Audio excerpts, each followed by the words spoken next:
Hey everyone, welcome to this week's episode of the Digital Marketing Scoop. We're very lucky this week. We have a guest all the way from the States. David Tash is with us.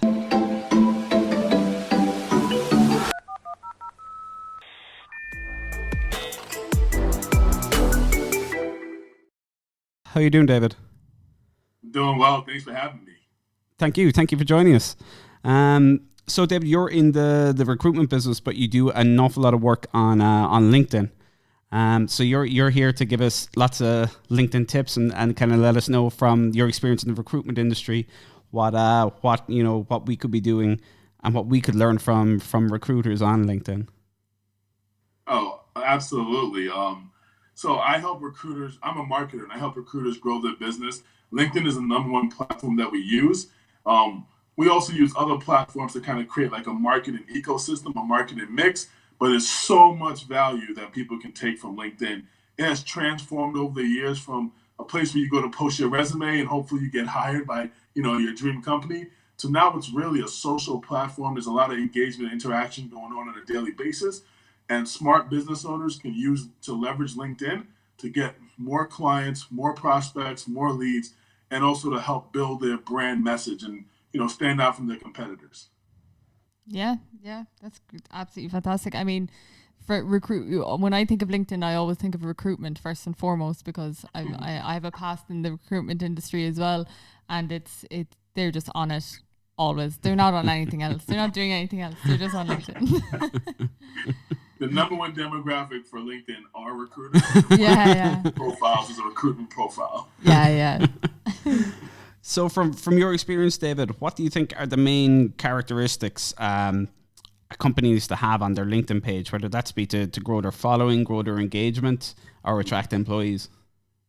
Great question. So be yourself, be personal. Remember that you're engaging with other human beings, with other people. So I see companies, they'll go out there and they'll showcase some of their team members, their employees, like things that they're doing around the office, upcoming events that they're doing. Those are things that people like to engage with. Those are things that people care about. Show your true self. Show your company brand. Show your company message. And don't be afraid to,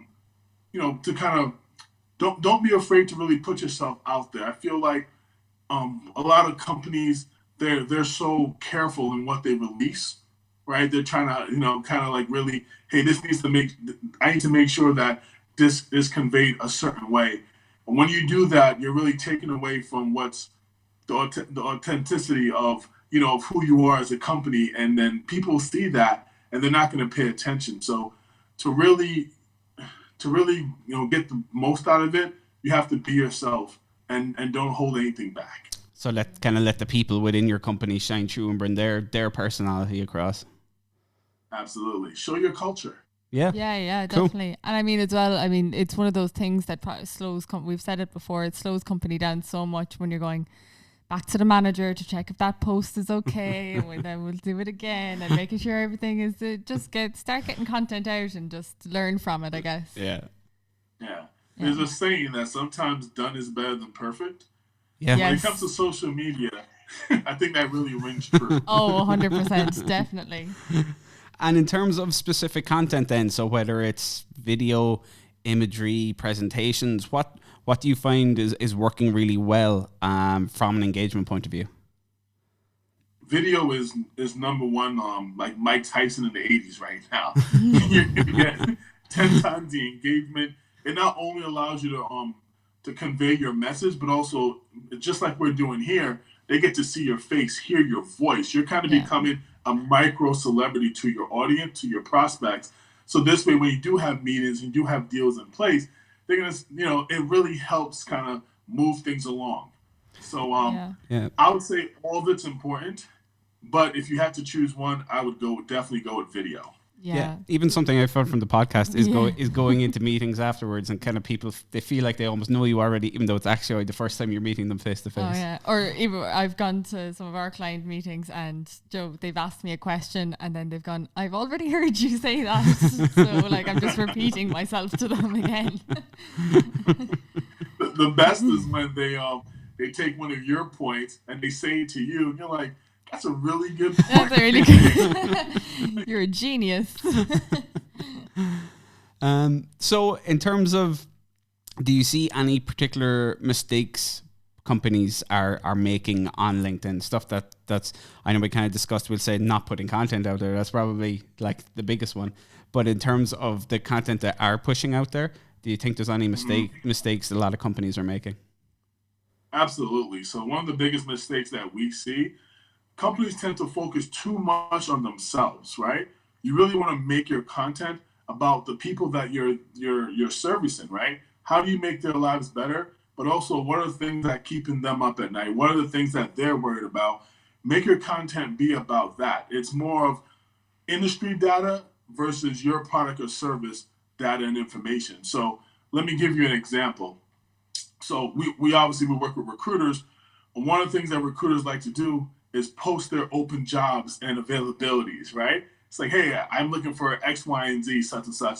That's their LinkedIn update. To them, that might be the entirety of their social media and the awareness that they're generating. But if let's say you're working in the podcast industry, right? Let's say you recruit for podcast companies and you make a video on the number one reason why people leave a podcast company, right? It has nothing to do with recruiting per se, but man, if you're a podcast owner, I don't want to lose my best videographer. Like, that person's valuable to me. So that's the type of information, the type of content that as a podcast owner, I'm going to pay attention to. And then you can kind of bring it back to, hey, you need the best people. I'm a recruiter, help you find the best people. So, that's what you do there. You really make it broad. You focus on the industry, and then you tie it back into yourself. So just focus on providing your followers value, basically, and then they will come to you eventually. Exactly. Yeah, brilliant. We need to start making more content to keep Dave. Dave's off camera on his phone right now. So in terms then of the advertising platform, is that something you've ever worked with yourselves? Oh, absolutely. Well, yeah. We're heavy into advertising. We haven't used it an awful lot here. No. Mainly because we found in terms of, now I'm sure it's very different than recruitment, but for us, the cost in comparison to say Facebook, Google, LinkedIn, or Facebook, Google, Instagram, was just so much higher. That we felt we were getting a better return from those platforms. Now, I imagine in recruitment, it's that's exactly where the people you're looking for are. Yeah. So it's probably a different ball game. But in terms of, I suppose, from a marketing point of view, on the ad platform, would you have any tips for people? Absolutely. So one is, we found a way to kind of like start on LinkedIn and then include Facebook, Instagram, and Google, like I said, in that marketing ecosystem. So using the power of the pixels, we can run a campaign and spend a minimal amount on LinkedIn, but then that engages the right people, and we're able to kind of get their online profile ID and follow them around the internet with more cost-effective platforms like Facebook. So it's a very high-level strategy, but executed properly, this is going to give you the most bang for your buck. I mean, we've generated with just $500 of ad spend, 3 recruitment deals, which is $50,000 in the back end. That's a nice ROI. Yeah. Is but if you're purely using a LinkedIn paid ads platform, again, make it value based. So think about what keeps your audience up at night. What are the things that they really care about? Maybe do a video on that. Maybe offer a tip sheet or some type of like X, Y, and Z playbook, something that's going to engage them, to give you their name, email, phone number, and then your salespeople, you yourself, is following up on the back end. So this way you're not incurring that huge cost of just doing direct response advertising on LinkedIn, because it's pricey for sure. Yeah. And there's a reason for that. Most people aren't going to be on LinkedIn several times a day like they are on Facebook, right? I check my Facebook at least 3 times a day. I check my LinkedIn because of business 3 times a day, but if it wasn't because of business, I would be checking it maybe, once every other day, something like that. So your audience isn't going to be as frequently on LinkedIn. So that's why LinkedIn charges more, because to reach that audience, you kind of have to pay for it. Yeah. I love the strategy though of using like LinkedIn ads initially to bring them in. and then remarket on Facebook and Instagram. So you grab them once and it's like, okay, now I have you. You're going to see me everywhere else. Yeah. We literally had a deal that we set up where the person said, man, I just keep on seeing you guys. So you know what? Let's do it. Let's just go for it. I had a huge smile on my face. And, I'm like, That's when you know it's working. Excellent. Do you have any more questions, Jen? Yeah, I guess the only one I would have really is, do you think that how can people really leverage the organic reach on LinkedIn at the moment? I know it's really kind of powerful at the moment. I mean, especially if you're not using LinkedIn ads just because of the expense of that, but companies can really kind of do a lot with the organic reach on LinkedIn at the moment. So how kind of frequently would you suggest companies be posting, and should they diversify the content that way as well? Absolutely. So the reason why LinkedIn Organic is so powerful right now is because LinkedIn doesn't have enough content to support its users. It's kind of like Facebook 4 or 5 years ago, where whenever you post new piece of content, LinkedIn's actually going to push that content in front of your existing connections, and it's going to say, hey, David Tash has this new update, check it out. That's free advertising. That's what the people using the paid ad platform is paying, hundreds of dollars for. So you're getting that for free organically. So if you're not taking advantage of that, shame on you right now. and number two, just remember, like I would get a piece of paper and I would write down how do we help our prospects, our clients, right? And then write down what are the top 3 things that they're worried about, what are the top 3 things that they care about. So make a list, and then you're going to make your content based off of what your prospects care about, not what you care about, what they care about. Then you're making these content pieces, and you're going to find that, man, it's very easy to kind of relate your service or your product, your business back to that issue, back to that pain point, because the reason why you exist is to solve a problem. So you're talking about the initial problems, and you're bringing it back to your business. If you do that, you're going to be a cut above the rest. You're going to stand out from your competitors, and you're going to generate leads, which is going to turn into business for your company. That's Brilliant. fantastic. Yeah. I think that is a perfect place to leave it. That is absolutely brilliant advice. Yeah. David, thank you for... You guys are getting me warmed up. David, before we go, do you want to tell people a little bit about your business and where they can find you? Awesome. We exist to help recruiters grow.